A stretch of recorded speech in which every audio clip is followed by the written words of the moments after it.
Bienvenidos todos. En esta ocasión vamos a comenzar a hablar acerca de cómo podemos construir un argumento base. Lo primero que tenemos que tener presente es que todo argumento parte de una controversia. Una controversia se manifiesta siempre a través de afirmaciones. No es pertinente que empecemos nuestra controversia con una pregunta, porque no podemos generar controversia en torno a aquello que se desconoce. Es decir, cuando estamos preguntando, estamos hablando de algo que no se sabe, de algo que todavía no es cierto, ¿cierto? Que no se comprende como cierto. Y en ese sentido no se genera controversia. Tampoco es adecuado generar controversia cuando se habla del futuro, porque cuando se habla del futuro tampoco tenemos certeza ni posibilidad de demostrar que lo que estamos diciendo es adecuado o es cierto. Entonces siempre partimos de afirmaciones que nos hablen o del presente o del pasado. Para empezar la controversia, tenemos dos posibilidades de construir afirmaciones. La primera de ellas se llama enunciación y la segunda se llama proposición. Cuando hablamos de proposiciones, en este caso nos remitimos a las construcciones teóricas que desarrolla Aristóteles en la retórica. Entonces, si alguno de ustedes quiere ampliar sus conocimientos respecto a eso, puede remitirse a ese texto. En este caso, cuando hablamos de enunciación, hablamos de una afirmación que responde directamente a lo verdadero o lo falso, ¿cierto? A lo que es verdadero o falso. También se puede decir que es decir algo sobre algo. Muchas personas confunden la enunciación con la nominalización de una cosa. Pongamos un ejemplo. Si yo digo las Naciones Unidas, estamos diciendo el nombre de una institución, ¿cierto? La estamos nominalizando. En este caso, puede ser incluso mucho más largo. Las Naciones Unidas de Latinoamérica, las Naciones Unidas del globo terráqueo, puede incluir, digamos, varias palabras, pero siempre va a estar haciendo referencia a una única institución. Entonces, aquí estoy diciendo algo, ¿cierto? Que cumpliría esta primera, digamos, este primer requisito, pero no estoy diciendo algo sobre ese algo, ¿cierto? Entonces, para decir algo sobre algo, tengo que decir las Naciones Unidas son una institución pública, por ejemplo. Cuando yo ya le incluyo el verbo conjugado, el son, el hacen, el se dedican a, entonces ya sí estoy diciendo algo sobre algo específicamente. Esto es muy importante tenerlo presente porque muchas veces generan enunciaciones que son, por ejemplo, la Corte Constitucional de Colombia. Como ven, ahí estamos diciendo el nombre de algo, pero no estamos diciendo algo sobre ese algo. Entonces, siempre cuando estamos enunciando decimos algo sobre algo. En este caso, podemos generar una enunciación de la siguiente manera. La Corte Constitucional existe en Colombia. Esta es una enunciación, ¿cierto? Yo puedo decir, es verdad que existe la Corte, o puedo decir, es falso que existe la Corte. Ahora, cuando hablamos de preposiciones, nos vamos a remitir a valorar algo. Podemos decirlo así, valorar algo.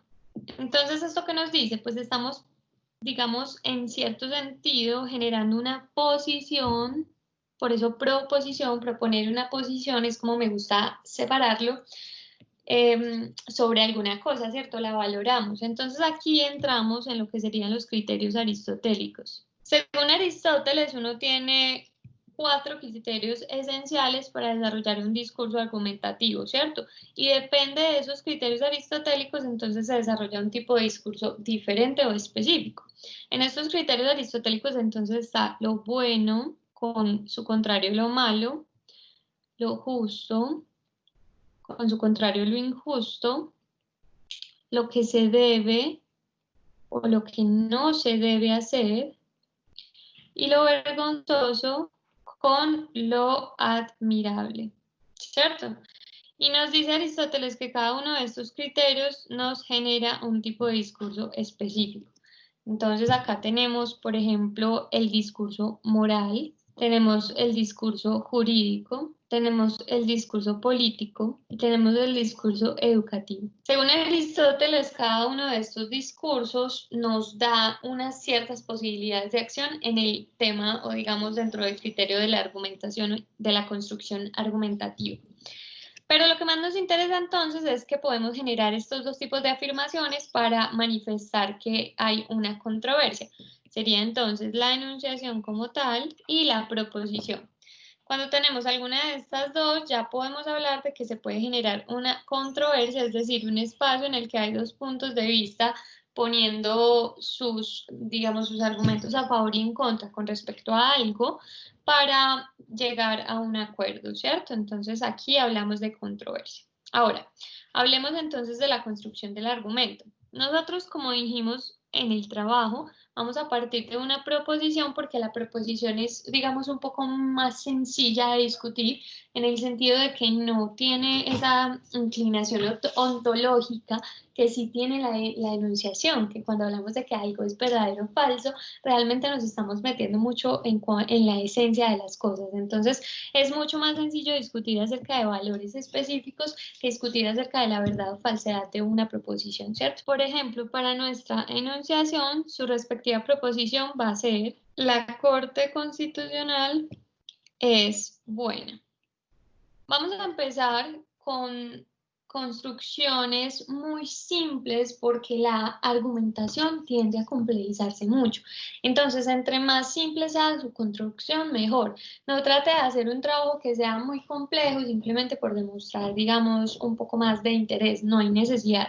Realmente lo que queremos es que hagan construcciones simples porque cada vez vamos a ir complejizando un poco más este asunto. Entonces, mientras nos vamos acomodando a la forma en la que se argumenta, es bueno que hagamos construcciones simples.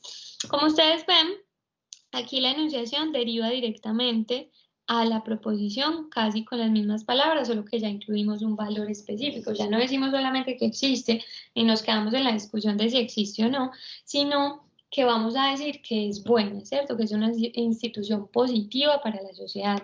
Mucha gente genera proposiciones que se desvían de la afirmación, ¿cierto? Entonces, por ejemplo, la Corte Constitucional existe en Colombia, ¿cierto?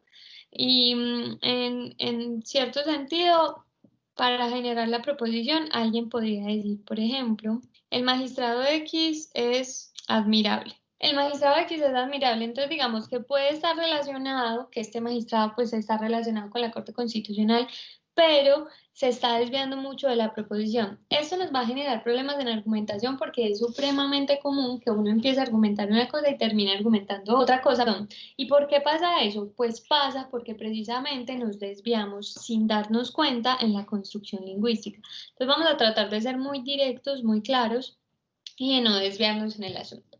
Digamos que nos vamos a quedar entonces con la proposición que la Corte Constitucional es buena. ¿Listo? Esta va a ser la proposición de la que vamos a partir, es decir, la controversia.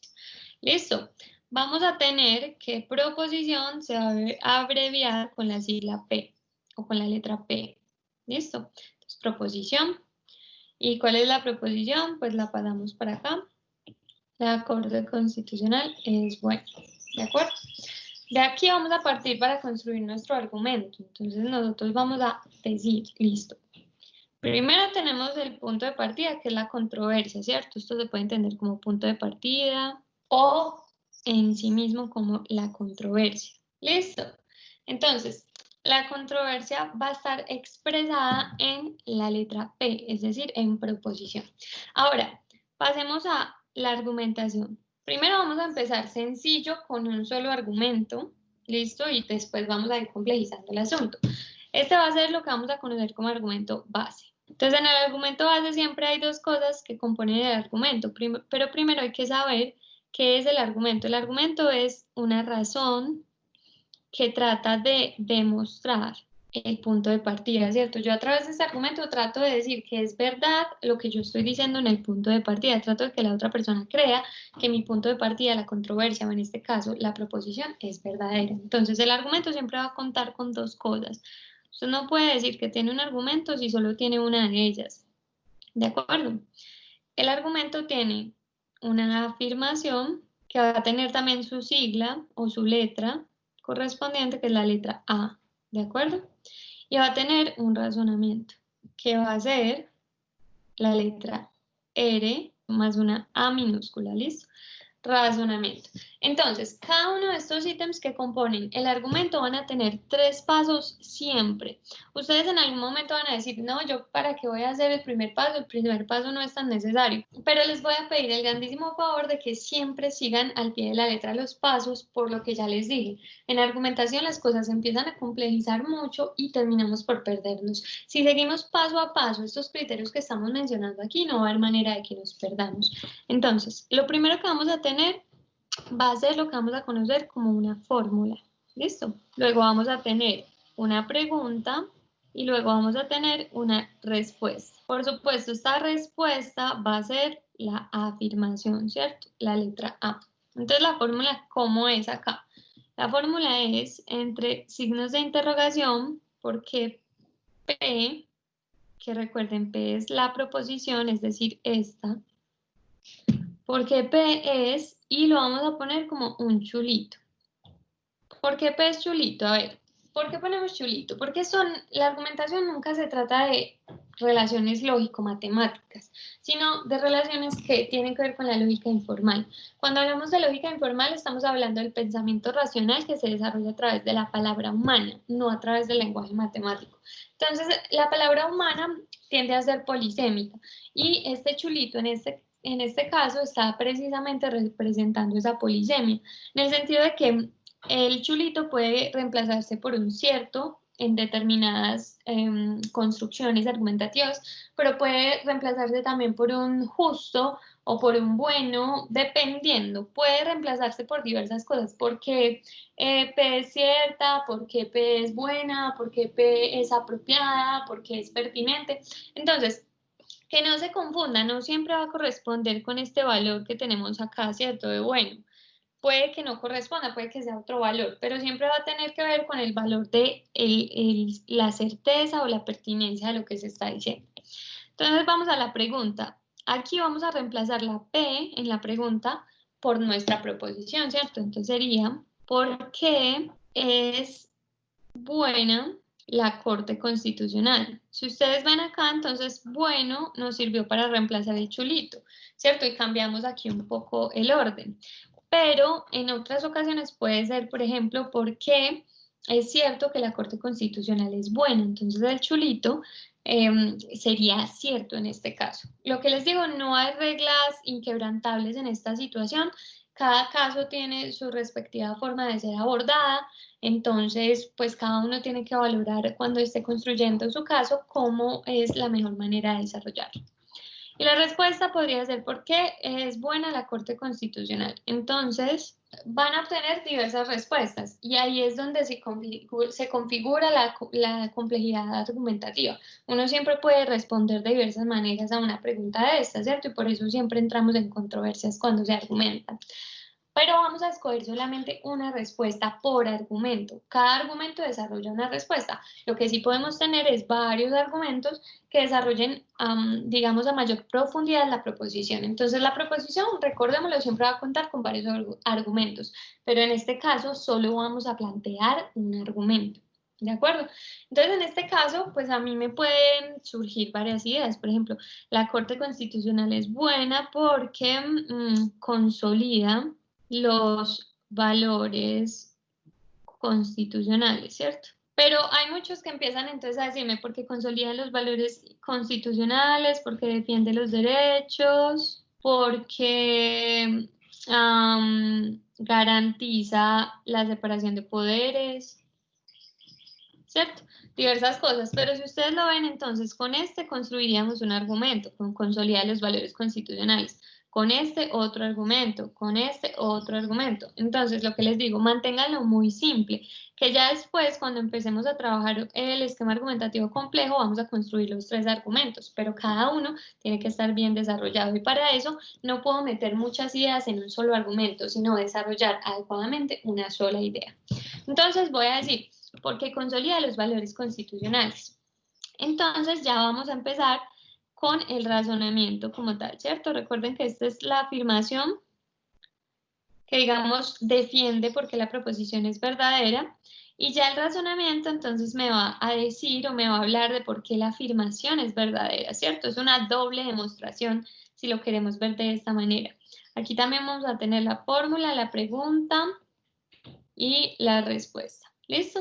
Entonces, ¿cuál es la fórmula del razonamiento? También es una pregunta. Es ¿por qué A? En este caso A de afirmación, recuerden las siglas, A afirmación, P proposición, RA razonamiento. ¿Por qué A es chulito? ¿Listo? ¿Por qué A es chulito?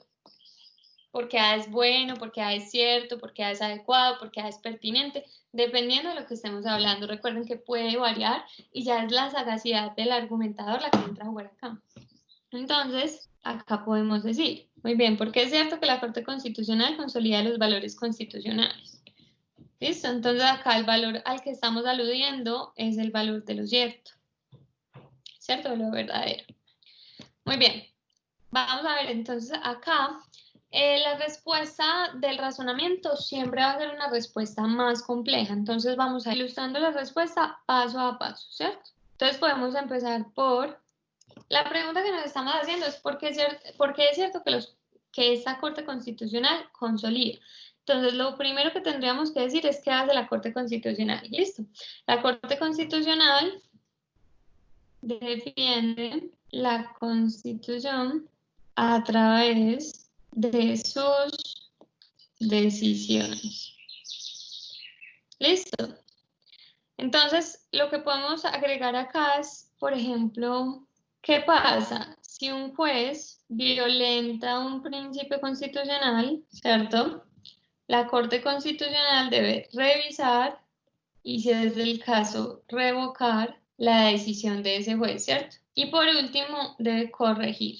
Entonces, podemos decir que la Corte Constitucional moldea las decisiones de los jueces a través de la Constitución, que por supuesto, entonces podemos entender que es el libro o el escrito o el texto donde se marcan los valores. De esta manera, entonces, estamos respondiendo por qué está consolidando los valores. Bueno, ¿por qué? Porque cuando un juez violenta un principio constitucional, el trabajo de la Corte es revisar y si es necesario revocar la decisión o corregir la decisión de acuerdo con los valores constitucionales. Entonces, aquí ya tenemos la respuesta completa. Quedo atenta a cualquier duda que estén teniendo con respecto a este desarrollo. Me pueden escribir en los comentarios para saber cómo les puedo ayudar a resolver la duda. Y pues sobre todo recuerden lo que les dije en un principio, manténganlo simple, manténganlo muy concreto y muy directo para que no nos enredemos mucho. Recuerden entonces que se debe tener claridad con respecto a lo que es el tema. ¿Qué va a ser el tema? Pues el tema va a ser la nominalización de la que hablamos al principio. El tema es eso de lo que estamos hablando. Entonces, en este caso, estamos hablando de la Corte Constitucional. ¿Listo? Tenemos la proposición, que en este caso la Corte Constitucional es buena, pero recuerden que también partimos de una enunciación. ¿Listo? Que me dice que la Corte Constitucional existe.